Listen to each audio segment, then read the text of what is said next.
This is a Swede Speaks. I'm sitting here with Max Hermansson again, and It's nice to be to see you again, yes. Johan. It's very nice. And for those who might haven't seen our previous videos, I will give you a short introduction. You are one of the founders of Pegida Norway. Yep. And you were a candidate to the Norwegian Parliament for the Norwegian Democrat Party, which should not be confused with the American Democrat Party, by the way. No, absolutely not. And you're an outspoken critic of Islam and Islamic immigration. Well, not only a critic, but I'm hostile to Islam, Muslims and Sharia. Exactly. Yeah. Is there anything I need to add to the introduction, just to get the viewers to know who you are? Well, I have a master's degree in history, and I have also done 4 years at Naval Academy in Norway. Right. And I believe I have a background, both academically and otherwise, which make me a thorough opponent to Islam and Muslims. Right.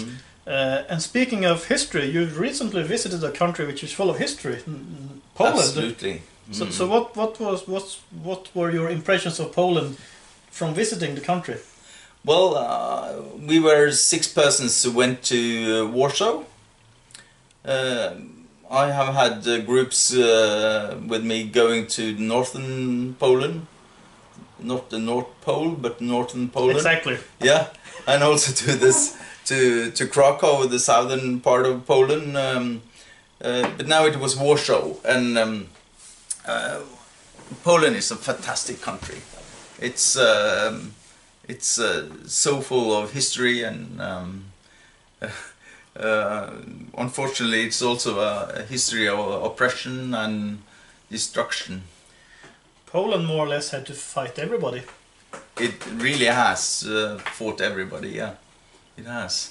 But today they practice their experiences. They really seem to understand what they have been through, and so they are quite nationalistic, and they don't allow any more Muslims into their country. Yeah, right. That has been the controversy surrounding Poland when the European Union has been trying to force them to open up their borders, and they have refused to. Yeah.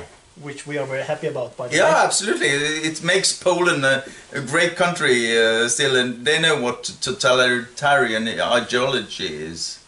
I think they recognize oppression when they see it by now. Yeah. Experience with the oppression is very, very hard in Poland, so of course they don't want any Muslims into their country. No. So speaking of the historical experience, I see you have a bottle of Sobieski here. Yeah, yeah. 1683. Yes. And John Sobieski was the king of Poland. Yeah. And he was the man who stopped the Islamic invasion at Vienna, right? Yes, Ottomans. Yes. He stopped that invasion. A very spectacular battle going on outside of Vienna, where he and his heavy cavalry, together with German troops, attacked the Ottoman positions that was surrounding Vienna, and trying to conquer Vienna, was completely crushed. Yes. The Pope calls Sobieski the savior of Christianity. Yes. Or Christendom, yes, if you like to call it that. Yes. Yeah. Yes. So we owe Poland a great lot. We do. They haven't been treated well by any of their neighbors, including Sweden. No. But we owe them a lot. No, you should be ashamed of yourself yeah, as a Swede. Yes. Because what happened between 1655 and 1660 was just terrible.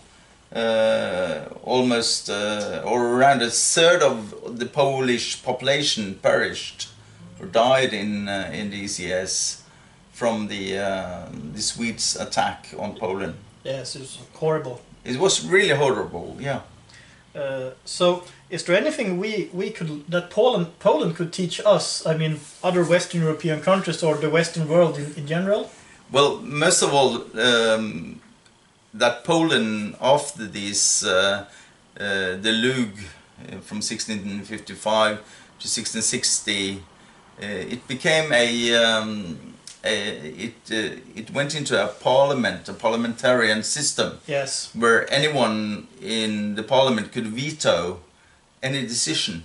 Yeah, so nothing. So they couldn't decide upon anything. No, nothing at all. And so that led into the partition of Poland. Yes. The three partitions. Yes. Which ended up in 1695, where there was no more Poland. No, it was eradicated from the map. Yeah. Until after World War I. Yeah, absolutely. So this is if you let your government become impossible to govern. Yes. That is something that this Polish government teach us. It's if you let it be destroyed internal, it's not going to work out in any way. No, because then you become an easy target for other powers. Yeah, and especially for Russia, which took a huge part of Poland. Yes. Yeah. But Poland today, you mentioned, they are nationalistic. Yeah. They oppose Islamic immigration. Yeah. And when Donald Trump was in Poland, I noticed he was apparently among friends. Yeah, absolutely. Yeah. Yeah. Is there something we can learn from what's going on in Poland now? Yeah, we could try to see that our Western values are very, very important to us. That we have to make sure that democracy, the equality between man and woman, the freedom of the press, and all these other things that we might not regard as so important is very, very important to us. Yes, exactly. So I guess we'll have to say, well, thank you, Poland, for what you can teach us, and thank you, Max, for coming. Thank you very much. Do you have something else to add before we finish this up? Well, it's just great to visit Poland, and I'll look very much forward to go back to Poland.